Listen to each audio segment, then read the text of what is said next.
Unit 5. Analysis.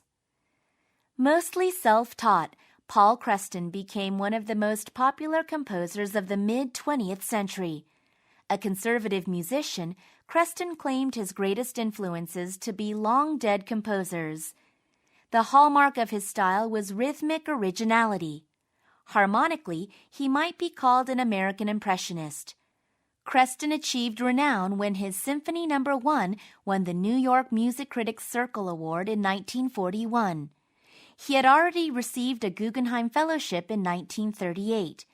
His work was performed widely in the aftermath of World War II, but it faded from the concert repertoire with the rise of academic music in the 1960s.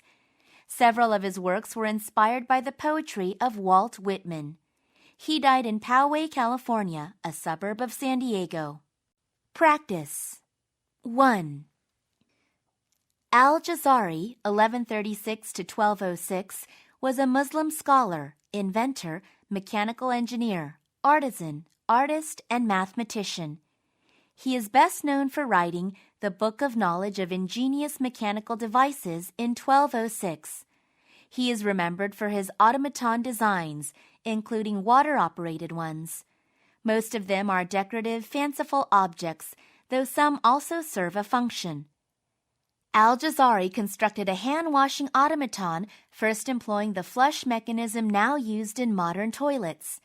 It features an automaton standing by a basin that is filled with water. When the user pulls the lever, the water is released and the automaton refills the basin. Leonardo da Vinci is said to have been influenced by the classic automatons of Al-Jazari. Al-Jazari appears to have been the first inventor to display an interest in creating human-like machines for practical purposes, such as using the environment for human comfort. 2. American social reformer and leader of the movement for women's suffrage, the right to vote, Susan B. Anthony was a determined pioneer of women's equality and other social causes. With Elizabeth Cady Stanton, whom she met in 1851, Anthony was the principal organizer and ideological voice of the National Woman Suffrage Association that they formed in 1869. Anthony led a group of women to the polls in Rochester, New York, in 1872 to test women's suffrage under the 14th Amendment.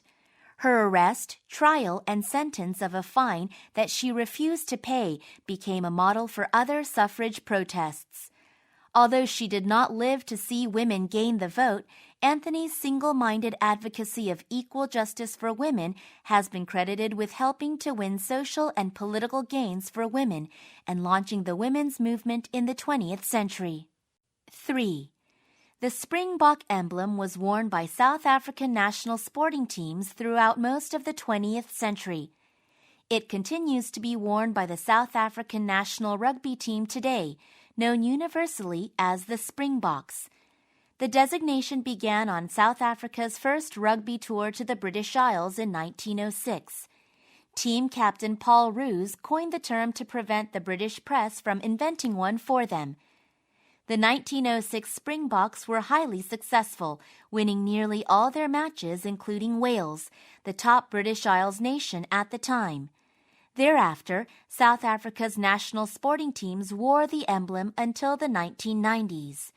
The Springbok emblem proved to be highly divisive as national sporting teams were limited to the white minority population until the 1980s.